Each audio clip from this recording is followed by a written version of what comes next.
Bem-vindos a mais uma sessão do IDC Multi-Cloud Conference, desta vez para discutirmos o tema da segurança e privacidade. Vamos ter o nosso Digital Leader Panel e connosco temos 3 convidados.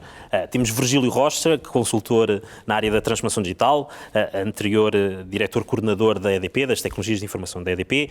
Temos o Francisco Batista, também diretor de operações da Rede Nacional de Segurança Interna do MAI, e temos o Nélio Marques, o IT Director da Imprensa Nacional Casa da Moeda. Vamos, de alguma forma, discutir a temática abrangente desta nossa conferência, o cloud, mas dando uma perspectiva da importância que o tema da segurança e privacidade teve no passado, quando estas organizações de renome lançaram os seus programas de transição para a cloud, mas que continua também a ter a cada momento. Este ano na IDC nós temos falado muito do próximo normal, desta visão de que a sociedade, de uma forma geral, a economia está a avançar para uma cada vez maior dependência do digital. Os números apontam para que até 2022 o global GDP, mais de 65% seja digital. Os números na Europa um bocadinho mais abaixo, ou seja, cerca de 60% do GDP europeu até 2023 também andará por volta desses números o valor digital. Portanto, nós passamos a ter aqui uma realidade que já não é uma realidade informática, passamos a ter uma realidade económica, social, onde as organizações cada vez mais estão dependentes da tal terceira plataforma.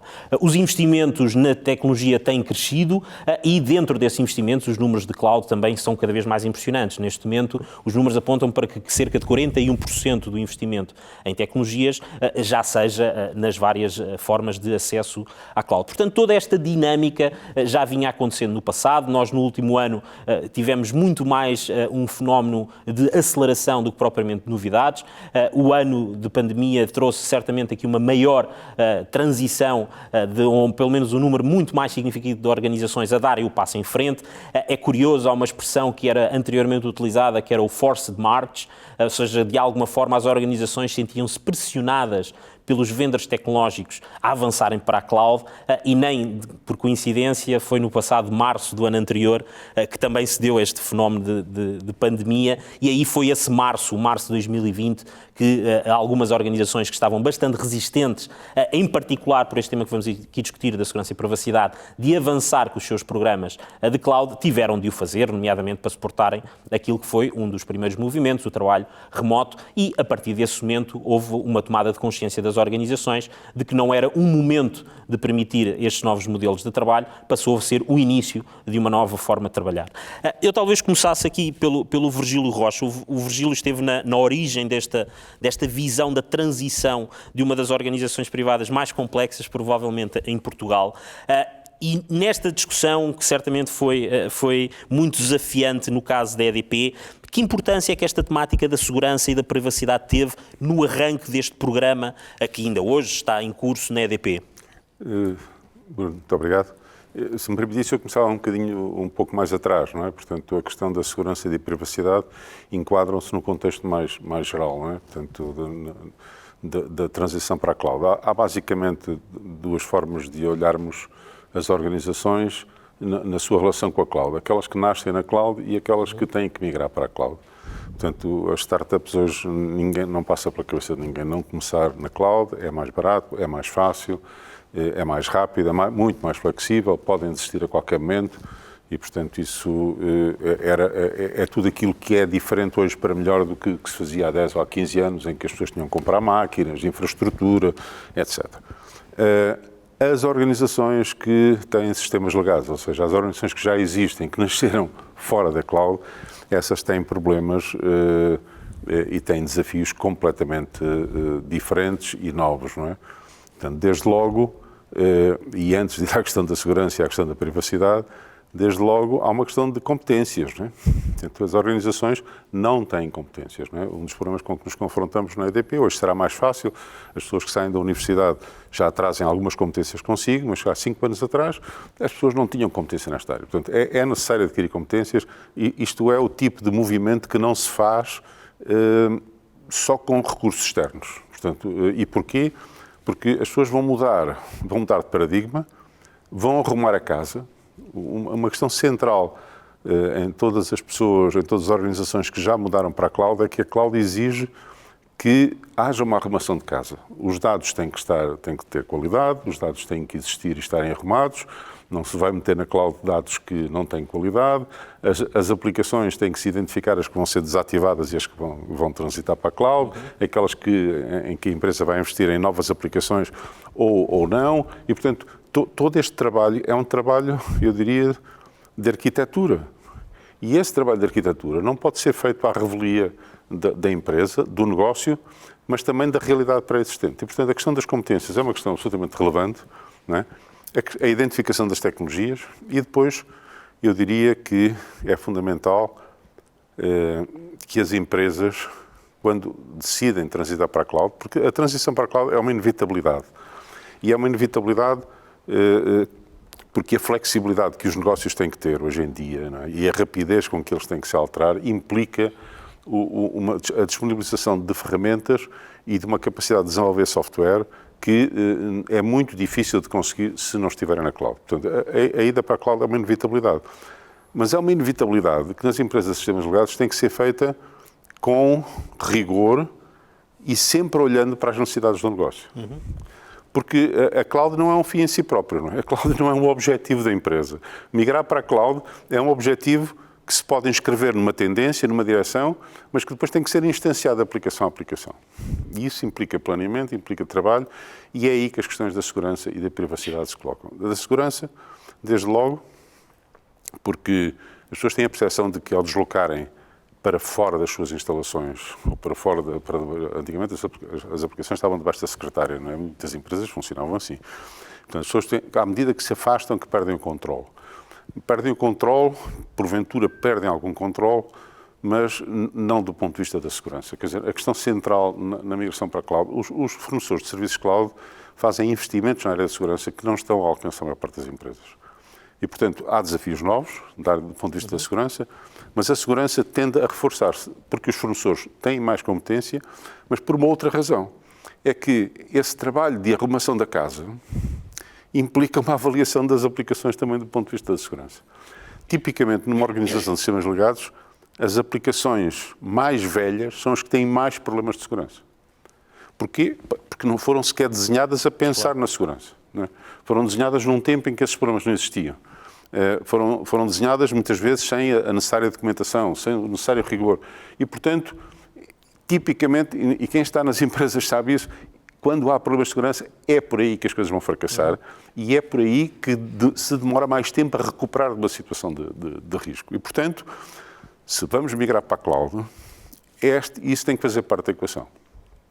E tem que fazer parte da equação a avaliação de se as aplicações foram desenhadas do ponto de vista da segurança ou não. Também é um dos critérios que tem que ser utilizado. E desse ponto de vista, se seguirem as boas práticas, aquilo que fica na cloud é indiscutivelmente algo que, do ponto de vista da segurança, tem boas condições. Do ponto de vista da privacidade, o termo privacidade é um termo que se dá para muita coisa. Não é? A questão da privacidade não existe, de estrita privacidade não existe, porque o que está na cloud é aquilo que é a privacidade que nós desenhamos e que pusemos nas nossas aplicações. O operador de cloud não reduz a privacidade. A questão que se coloca é uma outra completamente diferente. É que os dados têm valor geoestratégico. Os dados são um fator de soberania de um país ou de uma região.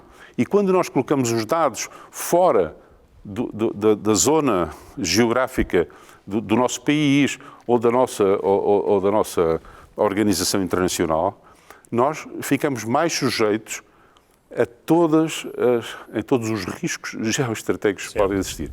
E não estamos só a falar de guerra, mas também estamos a falar de guerras, estamos a falar de variações políticas, geopolíticas. Basta olhar para os últimos anos no mundo para se perceber porque é que a China se fechou do ponto de vista porque é que a Rússia fez o mesmo, porque é que a Índia fez o mesmo, porque é que os Estados Unidos fizeram o mesmo e a Europa está a fazer o mesmo. Não pode ser de outra maneira. Não é? Os dados têm valor, são um fator de independência. E portanto, eles têm que ser equacionados desse ponto de vista. Há dados que não se podem tirar do nosso país. Não é? Olhamos para o caso daqueles que eu acompanhei durante mais anos. Não é? Os dados de telecontagem, não é? Dos nossos cidadãos não podem ser facilmente colocados fora daqui. Não é? Portanto, e esta questão tem que ser sempre equacionada. Certo. Boa. Não é inevitável, porque por causa disso não se utiliza cloud, porque há clouds privadas. Eu posso montar uma cloud nas minhas instalações. A tecnologia é a mesma, as facilidades que a tecnologia me traz são as mesmas, mas eu resolvi o problema da localização dos dados. Se calhar, pegando precisamente nessa questão, nos últimos anos, eu acho que talvez por possibilidade, houve muita discussão de cloud sim ou não é? Ou seja, não, na minha organização não, cloud não. Quando estamos a falar de uma rede nacional de segurança interna, muitos dirão, isto nem pensar, cloud não. Francisco, não é cloud não, é que tipo de cloud é que perante esta responsabilidade de uma organização como a Rede Nacional de Segurança Interna do MAI, como é que se avança com esta inevitabilidade que o Virgílio falava, mas com os critérios, certamente, que serão altíssimos no caso da vossa organização? Nem mais. Obrigado pelo convite. Tocaste no ponto certo. No caso do MAI e na Rede Nacional de Segurança Interna, que não é uma mera gestão de redes e de pontos locais no país, para todas as forças de serviço de segurança, proteção civil e não só, administração eleitoral, 112, etc., é aí que bate toda a nossa rede, foi que tipo de cloud? E, naturalmente, nós consideramos que existem critérios de soberania que não são ajustáveis com clouds públicas per si.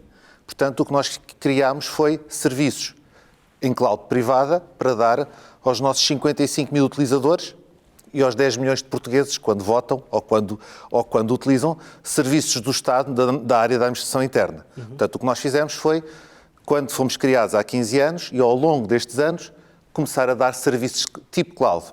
E ao longo do tempo, deixar de ser tipo cloud para ser serviços de cloud privada, em que damos esses serviços às nossas instituições, que são enormes.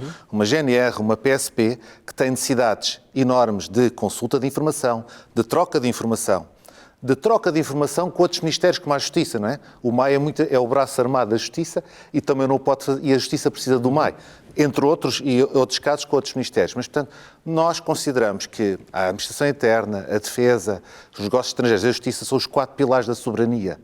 E a soberania é a chave principal para definirmos que tipo de cloud, que tipo de serviços cloud devemos dar.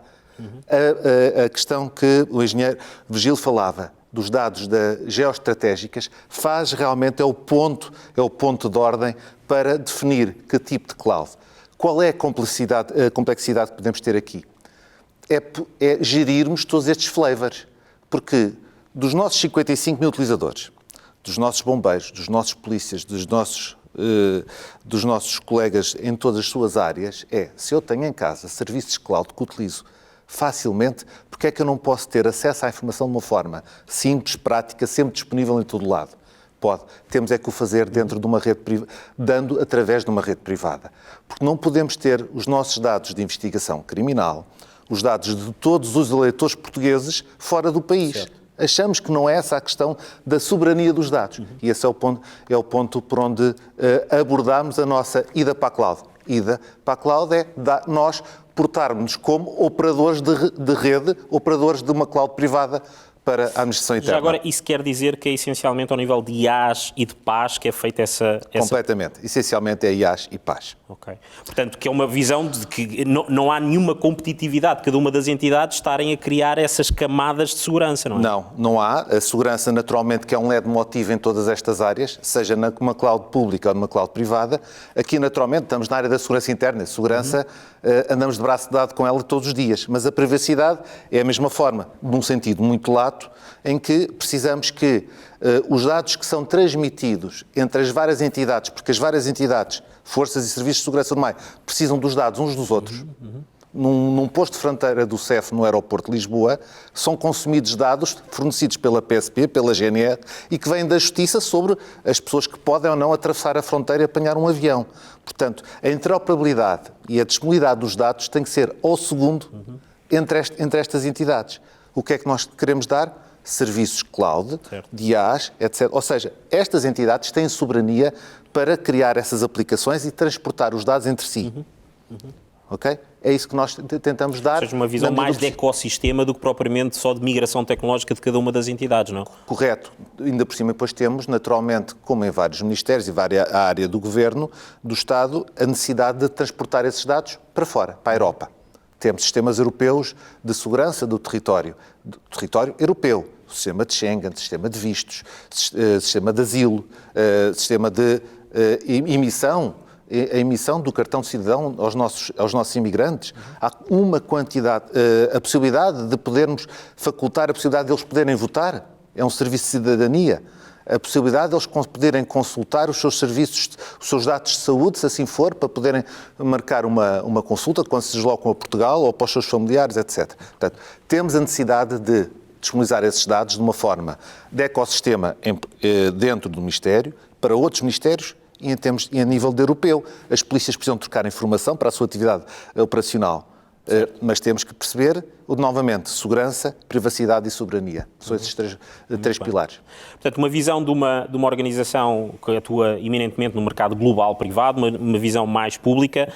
Agora, o Nélio Marques, de alguma forma, tem a visão de uma organização que talvez muitos não saibam, mas a Empresa Nacional Casa da Moeda, o core já não é propriamente a parte da moeda. Podemos quase dizer que é uma organização de segurança, ou pelo menos que o seu objetivo maior é a autenticidade de bens, de pessoas e de dados. Como é que uma organização que tem, pelo menos na visibilidade pública, esta questão da confiança como um bem maior, um ativo maior, toma uma decisão de avançar neste programa de migração de algumas partes para a cloud?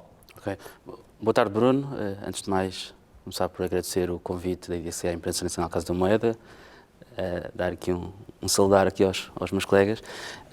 Acho que, como tu disseste bem, e se calhar muitas das pessoas não têm essa noção, a Imprensa Nacional Casa da Moeda é provavelmente uma das mais antigas empresas fabris em Portugal, mas com foco digital muito grande neste momento. E estamos a ter um foco digital para digitalizar, assim seja, muitos daqueles produtos físicos que estão na nossa carteira.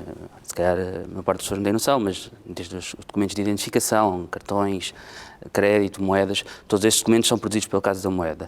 Portanto, uma estratégia e uma filosofia de cloud e multi-cloud, no caso, é muito importante para nós conseguirmos realmente fazer esse desígnio e, sobretudo, sempre numa perspectiva em acordo com o nosso DNA, que é a segurança. E como tu bem disseste, nós estamos no negócio da autenticação de bens, pessoas e dados, portanto, a temática da segurança e da privacidade tem que estar embebidos nestes produtos by design, não é? Senão não conseguimos fazer. Ora, qual é a melhor experiência que se calhar eu posso aqui partilhar e obviamente muitas das coisas que os colegas referiram também são realmente verdades que também estamos a aplicar na Imprensa Nacional Casa da Moeda.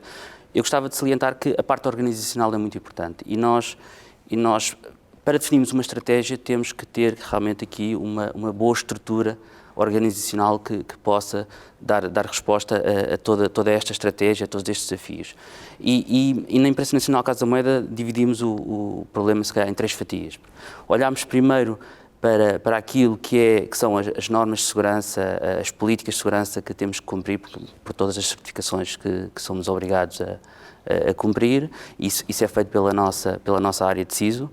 Depois temos aquilo que é o trabalho, muito bem que o Virgílio estava a falar, daquilo que é o IT tradicional, quer uma componente de segurança pura e dura, de monitorização, atuação sobre as ameaças, e também nesta nova realidade multi-cloud, ter uma visão muito mais abrangente daquilo que são todos os cloud providers, quer numa parte de implementação, onde, por defeito, a implementação da aplicação já é uma implementação diferente daquela que são as aplicações legacy.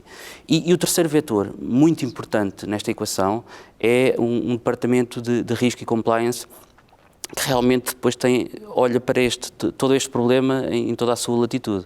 Não só na perspectiva do sistema em si, mas da utilização do mesmo. E porquê é que para nós é importante a questão da organização? Porque o ir para a cloud, o movimento sobretudo de multi-cloud, antes de ser um problema tecnológico, antes de ser uma questão tecnológica, é sobretudo uma questão de um exercício de análise de risco, um exercício de análise de ameaças e que vulnerabilidades vamos ter. Portanto, eu acho que esse foi provavelmente uma das principais lições que tivemos.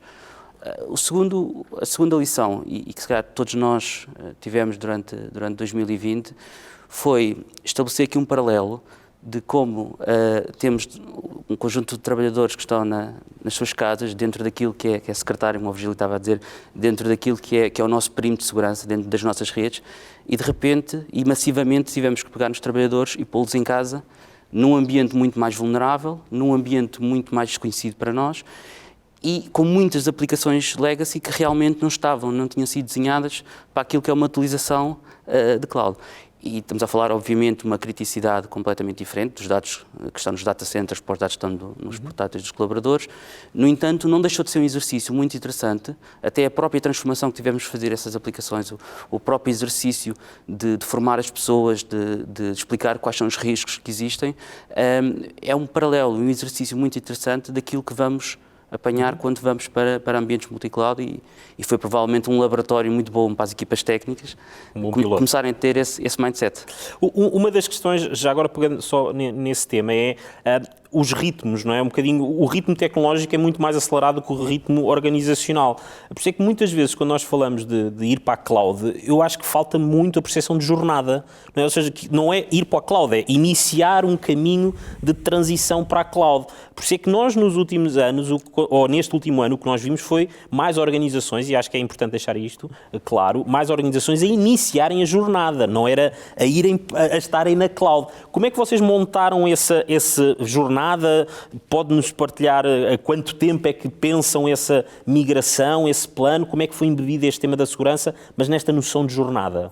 Sim, como estavas a dizer bem, eu separaria duas coisas. Uma coisa é a estratégia, e eu acho que aí tem muito mais a ver com a organização, portanto, a organização ter uma estratégia de poder ou não ir para a cloud e em que casos, portanto, a gente quando tem um martelo acha que são tudo pregos, mas nem tudo são pregos quando estamos na cloud e no nosso caso temos, por exemplo, a ISO 14298 de gráfica de segurança, onde não podemos mesmo ter uma cloud pública, mas há outro tipo de ferramentas que podemos aplicar, nomeadamente podemos ter clouds dentro dos nossos próprios data centers, que é o melhor dos dois mundos, não é? Temos por um lado aquilo que é o serviço da cloud e ao mesmo tempo, e a elasticidade também, temos providers que já dão esse serviço e ao mesmo tempo estamos completamente compliant com aquilo que são as normas. E outra coisa é realmente a necessidade que surge por os desafios que temos. Nós temos aplicações novas que estamos a desenhar que os próprios requisitos que as aplicações têm, não faz sentido sequer pensarmos noutra solução que não seja na cloud. Portanto, eu diria que estamos há cerca de 3 anos, começámos essa jornada há cerca de 3 anos, com providers diferentes. Ao mesmo tempo, e lá está, pelo tal DNA da casa, tivemos que começar logo também a parte organizacional, ou seja, uma transformação muito grande organizacional, classificação de documentos, olharmos para aquilo que são os temas sensíveis e que podem ou não podem estar, portanto, olhar para todas as temáticas e também construir aqui uma espécie de um cookbook de processos e de controlos que devemos ter para fazer isso, quer pelo Departamento de Infraestruturas, quer pela área de implementação. A EDP já partilhou também muitas vezes, em outros eventos, até da IDC, esta importância da jornada, não é? De que forma é que a segurança e a privacidade também podem, numa fase inicial, se calhar travar, mas depois, a determinado momento, acelerar? No último ano, à medida que nós fomos até assistindo a mais ataques e maior pressão de destas vulnerabilidades digitais, vimos muitas organizações, não foi só a fazer um movimento para a cloud, mas a acelerarem as suas jornadas, por perceberem, como o Virgílio falava há pouco, de que talvez estar na cloud não seja assim tão menos seguro do que estar em casa. Como é que a importância desta jornada e depois acelerar ou travar à medida da organização, como é que a EDP fazia esse processo? Eu diria que qualquer organização que tenha sistemas legados e que queira tomar a decisão de ir para a cloud e portanto, passar a assumir um princípio de cloud first, ou seja, por definição, tudo o que se faz vai ser feito na cloud, não significa necessariamente que vá tudo para a cloud e que vá tudo para a cloud num primeiro momento. Antes da organização se preocupar com o ritmo, e o ritmo pode ir mudando ao longo do tempo, consoante as circunstâncias em que a empresa se situa, há um trabalho que tem que ser feito à cabeça. E sem esse trabalho é uma aventura perigosa. E esse trabalho tem a ver, antigamente chamava-se Planos Diretores de Sistemas de Informação, que era, eu vou desenhar como é que vão ser os meus sistemas. Não, agora a questão é completamente diferente. É que sistemas é que eu tenho? Que aplicações é que eu tenho? Como é que elas se interligam? Isto parece tudo básico, mas a maior parte das organizações não tem a fotografia completa. Onde é que estão os dados? não é? Que dados é que eu tenho? Que qualidade é que esses dados têm? E, portanto, perante essa fotografia, e nós fizemos isso na EDP, mas eu recomendaria que qualquer organização fizesse isso, qualquer que seja a sua dimensão, que é, que aplicações é que vão para a cloud? Que aplicações é que vão ser redesenhadas? Que aplicação é que vão para a cloud tal qual estão, sem que a gente lhes faça nada? Que aplicações é que vão ser desativadas? Eu não estou a dizer nenhum segredo ao dizer que a EDP desativou cerca de 25% das suas aplicações neste processo. Quer dizer, é notável, mas 25% de aplicações eram 25% de problemas que lá estavam. Não é? Portanto, desativar uma aplicação não é desligá-la, não é? Nos critérios de desativação havia a questão das vulnerabilidades? Naturalmente. A questão da vulnerabilidade da segurança é um dos critérios para desativar. O custo da aplicação é outro, a dificuldade em metê-la na cloud é outra, a oportunidade tecnológica que existe de substituir por algo que acrescenta valor em relação àquilo que existia. Assim, os critérios são os mais variados, mas a fotografia inicial é fundamental para tomar decisões. Porque hoje em dia as empresas têm várias aplicações, mas os dados circulam entre as várias aplicações. E uma das coisas que quem já fez tem a certeza é que os dados têm que ir primeiro que as aplicações para a cloud. Porque se não se mandarem os dados primeiro, nós passamos a vida a fazer uploads e downloads. Quer dizer, e isso depois tem impactos nos tempos de resposta, nos tempos de acesso à informação e nos custos. Porque a estrutura de custos da cloud, dos fornecedores da cloud, não é igual quando se manda para cima ou quando vem para baixo. Não é? E, portanto, tudo isso tem que ser considerado. Portanto, é uma jornada inevitável, é uma jornada que todas as empresas vão ter que fazer e é uma jornada que vale em si própria, ou seja, aquilo que a cloud traz em termos de flexibilidade, de segurança, digamos, é fundamental para as organizações, mas há um efeito colateral que nunca se fala, que os fornecedores de tecnologia nunca falam, porque a verdade não é isso que eles vendem, não é? Eu tenho que arrumar a minha casa para fazer isso. E essa arrumação de casa vale quase tanto como o valor que a cloud me traz. Uma das questões, já agora, essa questão de arrumar a casa, quando se arruma a casa, ou seja, quando de forma estruturada se avalia, as organizações percebem que estão talvez menos seguras do que aquilo que acreditavam que estavam? Completamente. No caso de uma empresa com a dimensão da EDP, com centenas de aplicações em várias geografias, com uma grande distribuição, as várias empresas também têm alguma autonomia, quer dizer, não é só a complexidade, é quando se vai fazer este levantamento, digamos, descobrem-se coisas que não Mas só porque nosso está seguro, não é? Mas a manutenção dessa arrumação a partir daí é um critério fundamental para, digamos, não só para que a solução cloud encontrada seja eficiente, ou seja, que a certa altura não seja a gastar mais, porque a cloud é automática, não é? Portanto, disponibilizas recursos e retiras recursos com grande automatismo. Se não tens controle sobre isso, quando dás para ela, estás a gastar muito mais. Certo. E, portanto, essa capacidade de gerir de forma como de engenharia se tratasse, porque é engenharia, não é? Os sistemas de informação é uma forma de ultrapassarmos, e isto era muito típico no nosso país, uma visão dos sistemas de informações que era uma arte, não é? Nós tínhamos, os informáticos eram os artistas, não é? Que construíam, não é? Assim, umas coisas mais ou menos claras. Não, aquilo é engenharia pura e tem que ser gerido como engenharia. E essa capacidade de gerir como engenharia introduz um rigor necessário para a cloud, mas que é fundamental do ponto de vista da operativa da empresa. Já discutimos aqui muito a questão do momento do avançar e acho que é consensual, que não é uma questão de esperar ou não esperar, é avançar e depois os ritmos é que podem ser diferentes. Quando se está, e o caso aqui da organização do Francisco, já está em cloud, não é? Isto não é, já chegámos à cloud, não é? Agora é o estar na cloud. Estes temas da segurança improvisada, quando se está na cloud, o que é que destacavas como aqueles critérios mais relevantes para uma organização? Não é aliviar quando migra para a cloud, mas para continuar com a tal gestão mais efetiva na cloud. Muito bem, vamos a ver. Aquilo que o engenheiro Virgílio disse, eu corroboro e subscrevo por inteiro. Ainda mais quando já se está. Ou seja, estamos no meio da jornada e não há pior fase do que estarmos a meio. Que é, já começámos, ainda falta muito para chegar ao fim. Mais ainda quando estamos num momento de clouds híbridas. que é o nosso momento e se calhar será o momento da maior parte das organizações, que é, têm as suas redes, uns foram diretamente para as clouds públicas, outros estão nas clouds privadas como nós, e depois temos franjas em que também consumimos clouds públicas. Porquê? Porque temos essa necessidade de dar serviço de disponibilidade a determinadas organizações. O MAI não é muito diferente de uma EDP. Se considerarmos que uma PSP, uma GNR, etc., são empresas do grupo. Isto é uma multi-organização com as suas necessidades específicas, com os seus negócios específicos, com uma administração eleitoral com que nós suportamos as eleições. E as eleições são suportadas sob a cloud do MAI, para 10 milhões de portugueses. Portanto, mas, no entanto, temos franjas de cloud pública, ou seja, quando agora, com a questão do Covid, tivemos que pôr, somos 55 mil utilizadores, mas tivemos que quase pôr 20 mil pessoas em casa, porque depois há os outros 30 mil que têm que estar na rua e nas operações, etc. Mas tivemos que pôr em casa 20 mil e depois trabalhar em espelho para, de mês a mês ou de 15 em 15 dias, estar a fazer a reposição dos agentes, etc., nós tivemos que rapidamente ir para soluções de cloud pública, para videoconferências, áreas colaborativas, etc. Portanto, é preciso definir quais são as áreas em que tocamos os vários flavors.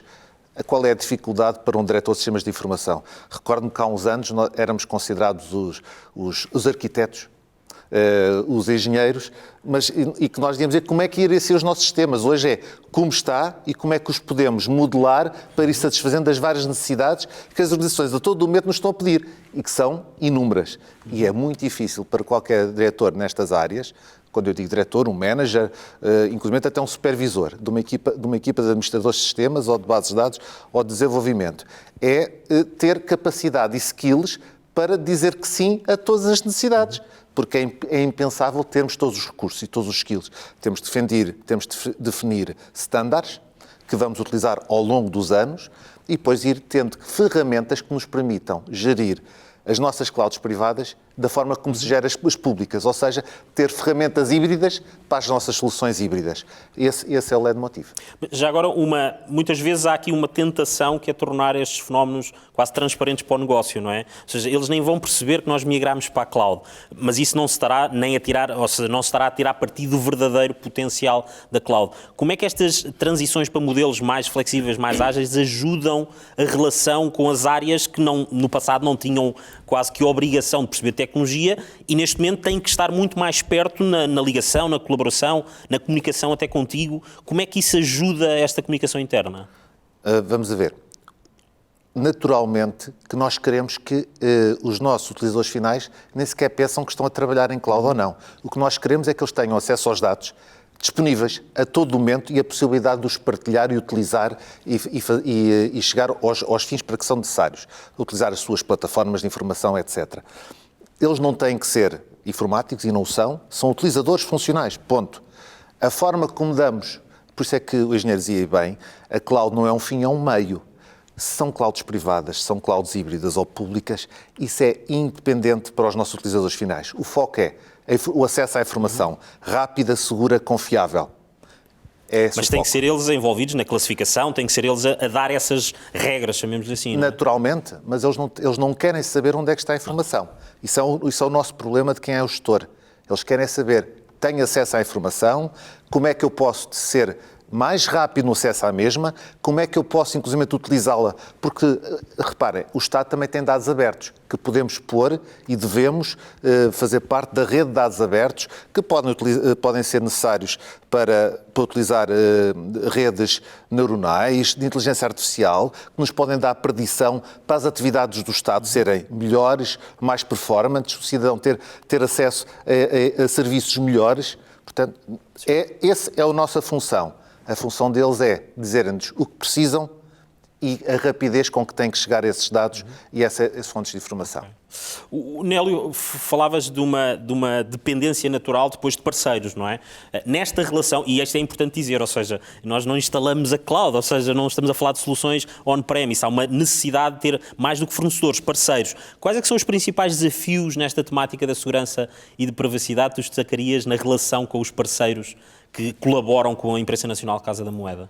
Bom, eu distinguiria, e como os colegas aqui fizeram bem, entre aquilo que estamos a falar de clouds nos nossos data centers, serviços de cloud nos nossos data centers, porque aí temos algumas necessidades muito específicas em que as próprias certificações, quer de gráfica de segurança, quer de PCI Compliant, nos obrigam a que exista um perímetro e que os data centers estejam completamente isolados, e aquilo que são as tradicionais clouds públicas.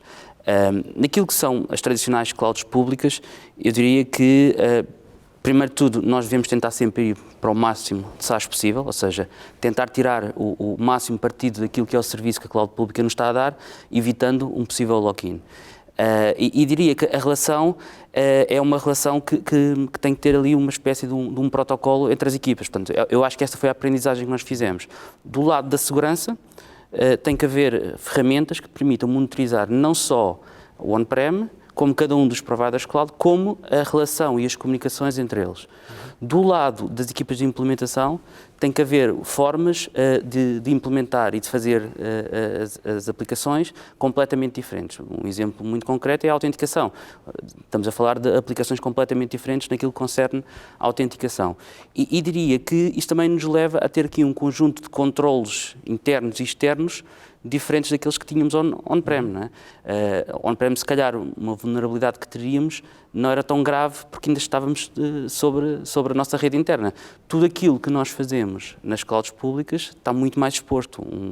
E nesse aspecto nós temos feito um conjunto de boas práticas, em conjunto explorando também aquilo que são as capacidades de segurança de cada um dos providers, mas temos feito um conjunto de boas práticas, não só da área de segurança, mas todos os developers que atuam no acesso aos ambientes, na publicação, nos cuidados que é preciso ter, garantir, por exemplo, que os dados estão sempre geograficamente na União Europeia, que estão encriptados em repouso, que qualquer comunicação entre qualquer provider é sempre feita de uma forma encriptada, garantir também que há uma rastreabilidade de toda a informação que é posta em cada um dos providers, quais são os fluxos que existem. Portanto, e todos estes controlos são importantes porque, como todos nós, acho que é óbvio, os benefícios da cloud, e sobretudo da cloud pública, são muito grandes, mas os riscos de segurança e vulnerabilidade também são paralelamente maiores. Portanto, é preciso ter cuidado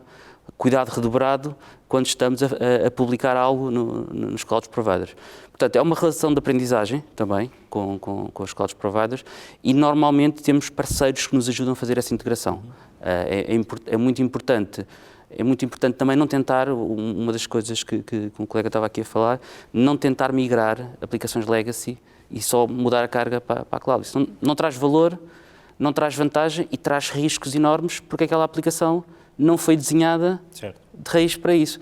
Portanto, uma das coisas que também estamos a tentar fazer é aproveitar os ciclos de renovação das aplicações para as fazer logo, então nessa altura, cloud compliant. Portanto, essa conformidade não passa por uma conformidade só daquilo que se chama muitas vezes a terceira linha de defesa, de auditorias periódicas, é quase constante, não é? Ou seja, são os próprios gestores, os próprios operacionais que passam a embeber essa responsabilidade na sua responsabilidade de medição, de acompanharem essas conformidades, certo? Sim.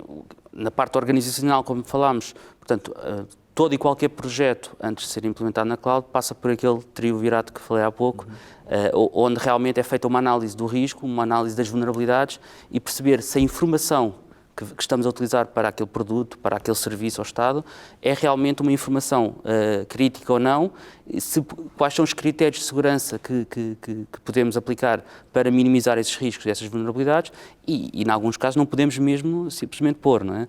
Nem todos os... Tem de entrar logo por desenho, ou então não vale a pena. Já não é a posteriori que se vai... Exatamente. Portanto, na prática, eu diria que é muito importante o tema que falámos lá atrás, da organização, não ser só um tema tecnológico, nós decidimos no Departamento de IT por nossa iniciativa ir, portanto, ser algo que é partilhado, o risco é partilhado pela empresa e é conhecido quer pela área de risco, quer pela área de segurança e de normas, e realmente ser um processo muito transparente para com a empresa.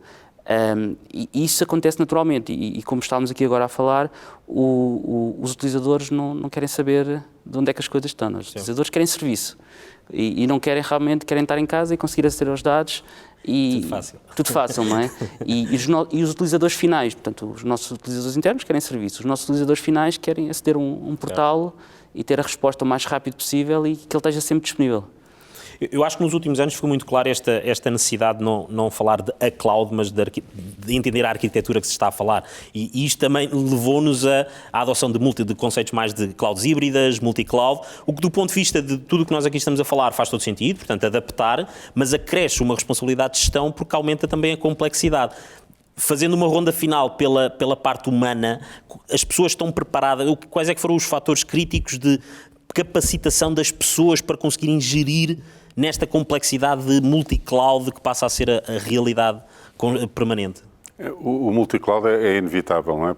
Até porque as empresas compram hoje em dia muitos serviços aplicacionais que estão numa determinada cloud e, portanto, digamos, tu não consegues ter tudo no mesmo sítio, não é? É inevitável. Digamos, a questão coloca-se fundamentalmente ao nível da competência, não é? Quer dizer, o multi-cloud é inevitável, mas dá mais trabalho. Porque... não é all-in, não é? Digamos, as tecnologias são semelhantes, mas não são iguais, não é? E, portanto, nós temos que ter competências em cada uma delas, não é? Para conseguir gerir de uma forma mais eficiente. E isso cria responsabilidades adicionais à organização. Portanto, a questão das competências é fundamental para todo o processo de inovação. E aqui também, digamos, estamos a introduzir uma realidade que é nova, não é? A cloud não é só pôr fora das instalações, não é? Ou utilizar, não, é todo o conjunto de tecnologias que estão associadas à gestão aplicacional. Daí poderem estar até em casa ou remotas, não é? Mas a forma como são geridas cria todo um conjunto de capacidades e uma flexibilidade adicional que as organizações consideram insubstituível. Aliás, só para terminar e voltando à tua questão anterior, que é, digamos, as pessoas querem a solução, mas não é só isso. Hoje os nossos utilizadores nas empresas são muito mais cultos tecnologicamente que alguma vez foram no passado, não é? Eles sabem o que é que querem e, portanto, para eles é irrelevante onde é que está. Porque o que eles dizem é o que é que querem, não é? Certo. E os departamentos de tecnologias de informação estão confrontados com uma realidade que é ou se prepararam antecipadamente ou não conseguem responder. Destacarias alguma boa prática de requalificação que tu sentiste que foi importante naquele momento de preparar as pessoas? É inevitável. Quer dizer, alguma boa prática em particular? Tem que haver uma dotação de recursos para isso, e se eles não existem internamente, as pessoas têm que ser formadas, não é? Tens que, ou realocas recursos e formas as pessoas, ou vais buscá-las fora. Pensar que se consegue fazer sem isso é que é uma ilusão perigosa. Perigosa, porque sempre que introduzes algo de novo, se não te preparaste antecipadamente, vai gerar entropia adicional no processo, não é? E isso é tudo que os departamentos de sistemas não precisam. Não podem preparar. Na administração pública, como é que esta requalificação das pessoas para poderem gerir em ambientes mais cloud e possam ter também esta visão de segurança, que já não é uma segurança de proximidade, é muitas vezes uma segurança mais de governança, mais gestão. Como é que conseguiste fazer esta preparação também das equipas para perceberem que este é o caminho e há aqui uma transição também de competências? Com recurso ao milagre de Fátima. Ou seja, não estou à espera que aconteça. Vamos lá ver. É um ato de fé. É um ato de fé, porque eu digo muitas vezes também a brincar que informáticos na administração pública são bichos raros. Porque ao longo dos anos foram-se perdendo, foram passando à aposentação, ao jubileu, como dizem em Espanha, que é uma palavra bem mais agradável, portanto fomos perdendo muito know-how. E os novos, poucos que chegam, normalmente chegam a nível de outsourcing. E eu acho que está na altura de começar a fazer o insourcing, porque temos necessidade de requalificar as pessoas que temos. Estas novas tecnologias em que as aplicações têm que ser ou recriadas ou construídas de raiz para cloud, mesmo que sejam clouds híbridas, privadas, públicas, etc. Portanto, há uma necessidade enorme. E uma coisa estamos a notar, o mercado não tem recursos humanos suficientes para estas necessidades. Portanto, a única hipótese é requalificarmos e voltarmos a abrir, quer queiramos, quer não. Aqui temos que abrir um bocadinho os cordões à bolsa, temos que voltar a ter novos rapazes e raparigas saídos das faculdades a começarem uma carreira com orgulho na administração pública, informáticos, sim, porque precisamos deles. Eu gosto muito da expressão inglesa que é o civil servant. Nós somos servos da causa pública e devemos ter orgulho nessa carreira. mas temos que os começar a formar outra vez. E durante quase 15 anos não tivemos entradas de funcionários públicos, de novos engenheiros na administração pública. Portanto, estamos hoje um bocadinho na mão do outsourcing e nós temos que começar a fazer um insourcing. Temos que os formar internamente. Arranjem rapidamente uma bazuca para a coisa. Pá, porque, eu espero que a bazuca venha ajudar de alguma forma, mas está longe do nosso entendimento. Para o país, para a gente viver com base em milagres. Pá. Agora, exatamente, isto são autos de fé, mas vamos fazendo com muita dificuldade, naturalmente. Porque falas de algo que é um fenómeno de contexto, que é não há mesmo pessoas nesta área em número suficiente, portanto não é nada pessoal com o tema da administração pública, não há. Eu dei este exemplo, como será para o mercado privado, que eu também vou conhecendo, e bem, portanto, o mercado de outsourcing também não tem capacidade para as necessidades das empresas portuguesas. Portanto, a requalificação é obrigatória, seja na administração pública, que tem esta necessidade que eu falei, mas é comum em todo o mercado empresarial português. Colocava-te essa mesma questão, Nélio.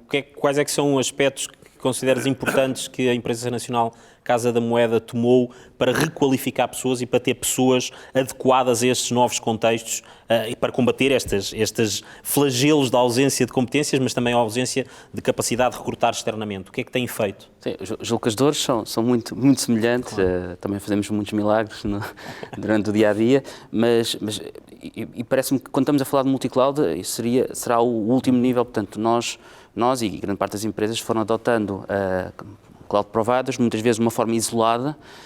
O próximo passo e o último passo será agora começar a pôr estes cloud providers e a mudar cargas de um lado para o outro. Aí é que entramos todos no verdadeiro serviço multi-cloud. Já temos algumas aplicações onde usamos peças em clouds diferentes e basicamente foi à base de formação.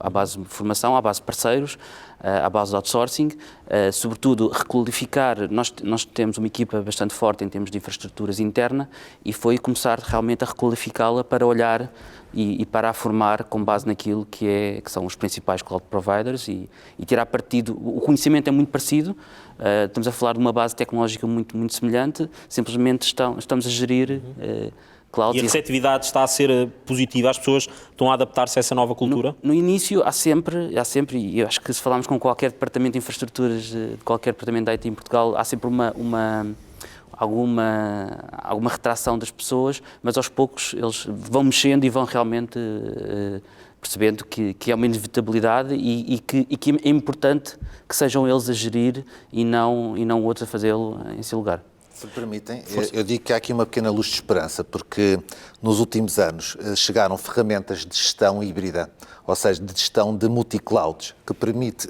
fazer quase um recondicionamento dos nossos recursos humanos on-job, hands-on-job.